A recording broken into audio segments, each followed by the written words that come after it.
Hi everyone, in this video I will show you Riverside Audio Transcription tutorial.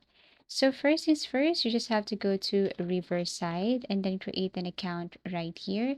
So basically you can use your Google or email. It will ask you some questions, feel free to answer, or you can also skip this part if you want to. So let me tap on skip right here, wait for a couple of seconds. It will ask you to upgrade, but you can also do that one later. So these are the features you can unlock if you upgrade.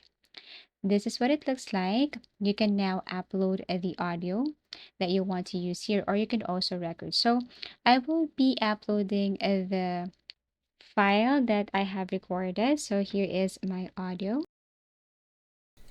Hey everyone, welcome back to the channel. This week we're exploring one of the most vibrant cities in Europe. So I will go back to a Riverside and then upload the audio. Now you can choose speaker right here. How many speakers? Just one. Below here, this one is optional, but you can also answer this one. So let's just say presentation and then tap on transcribe. Wait for a couple of seconds as it is processing. And then as you can see, it's now transcribing the audio. And here it is.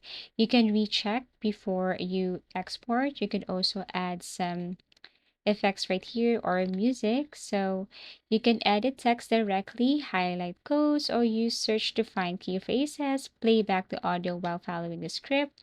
You can also add music. So once you're done, then you can now listen to the sample. Magic we can pack in. Now you can click download button, choose from TXT, SRT, or BBT. You can also tap on the export here and then choose the type of file, or you can also share this one, copy the link and paste it anywhere. Thank you for watching and see you again in our next video tutorials.